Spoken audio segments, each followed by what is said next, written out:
Neste vídeo instrutivo irá ser abordado sobre a apresentação de desenhos durante a redação de um pedido de patentes e da apresentação das normas providas pelo INPI para a redação de patentes. Além disso, será comentado as principais normas recomendadas para desenhos técnicos que poderão auxiliar na elaboração do desenho. Ao final do vídeo, você será capaz de saber a importância do desenho para a redação de patentes e seus fundamentos, além de ser capaz de responder dúvidas comuns, tais como: o desenho é obrigatório? Posso escrever dentro do desenho? Posso usar fotografias no desenho?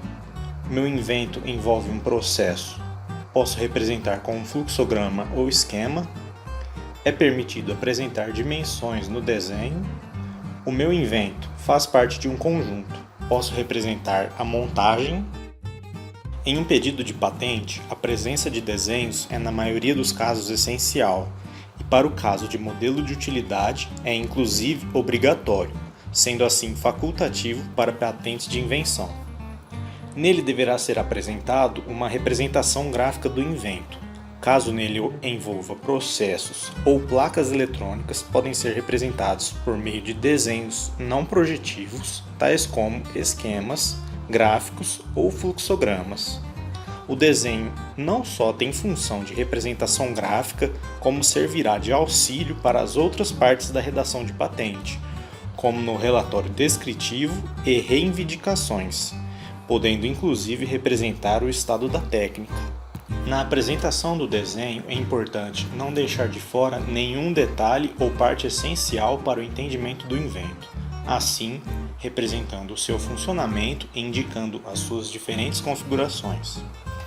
Em casos em que o projeto patenteado compõe uma montagem, ela pode ser representada mesmo que o conjunto não faça parte das reivindicações, não havendo a necessidade de se limitar ao componente patenteado.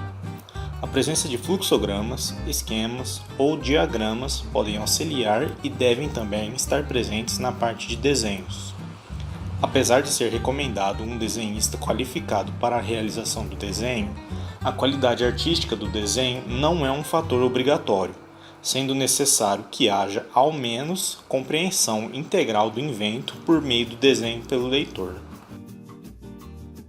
As normas apresentadas nas INs 30 e 31, além do ato normativo número 127, são as que abordam as regras para todas as etapas de redação de patentes. Aqui serão apresentadas somente aquelas que englobam a etapa de desenho. Para que o desenho seja passível de replicação, é necessário que ele esteja em boas condições gráficas. Assim, traços firmes e uniformes são obrigatórios.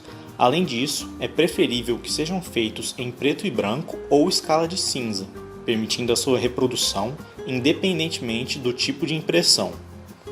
A escala do desenho não precisa ser indicada ou seguir alguma norma, porém deve ser mantida em todos os elementos da mesma figura para que não haja confusão com relação às suas dimensões, exceto para casos essenciais em que um detalhe necessite de maior destaque. Recomenda-se a disposição dos desenhos na folha vertical, porém, caso haja necessidade da representação em paisagem, posicionar a parte superior para o lado esquerdo.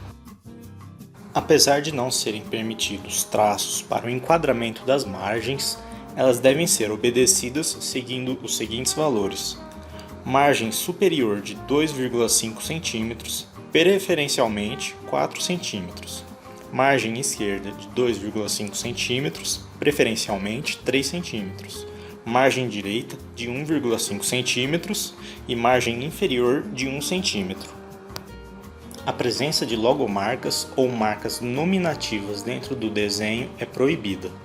Nenhum tipo de dimensões ou cotas devem ser apresentadas no desenho, devendo ser encontradas somente no relatório descritivo. Todas as páginas da etapa dos desenhos devem apresentar a identificação sequencial de páginas como segue no exemplo. Muitas das vezes, para representar diferentes configurações e posicionamento, como o caso dessa patente de uma katana de treino, são apresentadas mais de uma imagem na mesma folha. Dessa forma, elas devem ser indicadas por meio de numeração sequencial, atentando-se sempre a mantê-las nitidamente separadas. Apenas termos indicativos são permitidos em um desenho, e como mostra na figura, estes devem estar dispostos de forma que não cubram nenhuma linha do desenho e sejam nítidos o suficiente para sua compreensão. Os desenhos que apresentarem mais de um componente devem apresentar sinais de referência indicativos para os componentes mais importantes, podendo ser algarismos, letras ou alfanuméricos. Importante: os sinais devem ser constantes entre as diferentes figuras em que os componentes aparecem, assim como no relatório descritivo ou reivindicação que os referencie. Além disso, para facilitar o entendimento do invento, os sinais devem ser simples e claros. Portanto, como no exemplo, apesar de serem apresentadas diferentes perspectivas e representações do invento, os sinais de referência são iguais para os mesmos componentes. No caso dessa patente de freio de triciclo, as pinças de freio, indicadas pelo número 9, são referenciadas com o mesmo algarismo independente da perspectiva, ou como neste exemplo, apresente mais de uma na mesma figura. Para o caso especial de patentes que envolvam a inovação de processos ou produtos químicos, a reprodução da estrutura química, como no exemplo, obedece às regras mais específicas. No caso, este modelo de representação pode aparecer em todas as partes da redação de patentes, podendo ser no relatório descritivo, resumo, reivindicações ou inclusive no desenho. Com isso, para cada situação, deve-se obedecer às regras de onde foi representado. Assim, temos estes 3 exemplos de estruturas de hidrocarbonetos representados em patentes. No primeiro caso, a estrutura é apresentada na etapa de reivindicações, para indicar e caracterizar o processo inventivo reivindicado. No segundo, ele é usado na etapa do relatório descritivo, de forma que seja usado como exemplo para auxiliar na descrição do projeto inventivo. No último, o hidrocarboneto é apresentado na etapa de desenho de maneira a indicar os processos químicos e suas consequências e soluções. Observa-se que, em cada caso, as regras são obedecidas de acordo com a etapa em que a ilustração está incluída. Fotografias ou imagens tridimensionais são mais raras em pedidos de patentes, sendo aceitas em condições específicas em que tem uma melhora substancial do entendimento da invenção, ou casos em que não há outra forma de representação, como fotografias de estruturas metalográficas. Observação: deve sempre tomar a cautela para que nenhuma das normas sejam quebradas com a fotografia. Assim, recomenda-se o uso de editor de imagem para sua adequação. Como é recomendado pelo artigo 38 da IN 31, deve-se seguir o estabelecido pelas normas brasileiras de desenho técnico, principalmente quando aquilo que se pretende patentear envolva um ou mais componentes mecânicos. Desenho projetivo é definido pela resultante de projeções de um objeto sobre um ou mais planos. No exemplo, o objeto é projetado em vistas ortográficas. Vista em perspectiva é resultante de uma projeção cilíndrica ou cônica sobre um único plano. Este é mais usado para se representar de maneira mais didática o desenho, de forma que facilite a concepção tridimensional do objeto. Existem também desenhos não projetivos. Estes não envolvem projeções, limitando representações gráficas simplificadas, tendo uma larga variedade. Alguns exemplos são: o diagrama é composto por diversos valores dispersos em um sistema de coordenadas, muito comum em projetos de diversas áreas. Neste caso, a legenda, preferivelmente, deve seguir o modelo de referências como no exemplo, para evitar conflito com as normas. Esquema é usado para a representação simplificada de relações e funções, muitas das vezes usado para explicação de processos ou organizações. No exemplo, temos um ciclo térmico representado em que as direções do fluxo e funções de cada componente é indicada na figura. Nele, novamente, o uso de referências para indicar os componentes é recomendado. Um nomograma é um gráfico com curvas características segundo dados ou equações já obtidas. assim podendo ser usado para obter soluções de uma equação pelo traçar de uma ou mais linhas. Exemplo, carta psicrométrica.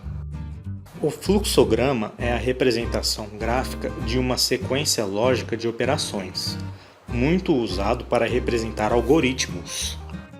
O organograma apresenta por meio de quadros geométricos níveis hierárquicos, indicando suas interrelações. Desenhos também podem ser separados pelo seu grau de pormenorização. Com isso, o desenho de componente representa um ou vários componentes separadamente. No exemplo, temos um action figure desmontado. O desenho de conjunto apresenta os componentes unidos, normalmente usado para representar o resultado da montagem do objeto ou, como na figura da esquerda, representar como a montagem ficaria por meio de uma vista explodida. Caso se deseje representar um ponto importante em um componente complexo, pode-se utilizar do detalhe como uma vista ampliada, assim como apresentado no exemplo. Para o caso mais comum dentro do meio técnico, o desenho em vistas ortográficas, há regras o posicionamento e a denominação de cada vista. Seguindo o exemplo, temos a vista frontal, vista superior, vista lateral esquerda, vista lateral direita, vista inferior e, por fim, vista posterior. A vista principal ou frontal é escolhida pela representação da sua posição de utilização. Assim, as outras vistas devem ser escolhidas conforme os critérios de usar o menor número de vistas, evitar repetição de detalhes e evitar linhas tracejadas desnecessárias. Quando há alguma necessidade específica de representação, as vistas especiais atendem diversas condições. No exemplo, a vista inferior e superior são representadas fora da sua posição convencional. Para casos em que há uma forma complexa do objeto, pode-se representar uma vista auxiliar como uma projeção parcial em planos auxiliares. Elementos que se repitam por um padrão na peça podem ser simplificados usando linhas auxiliares, como no exemplo. Para detalhes da peça em que, devido à escala, sejam de difícil visualização, pode-se usar o detalhe ampliado, onde o detalhe que se deseja destacar é circulado por linha estreita e com uma indicação por letra maiúscula. Assim, próximo ao desenho, o detalhe ampliado pode ser indicado. Peças ou objetos simétricos podem ser simplificados, não tendo a necessidade de fazer o desenho completo. Assim, indicando com linhas de simetria com dois traços estreitos, curtos e paralelos. Segue o exemplo. Outra maneira de simplificação para objetos simétricos pode ser feita traçando as linhas da peça até pouco depois da linha de simetria. Para peças muito longas em que não há necessidade de sua ilustração completa, pode-se encurtar, retirando as partes sem detalhamento usando uma linha estreita, como nos exemplos ao lado.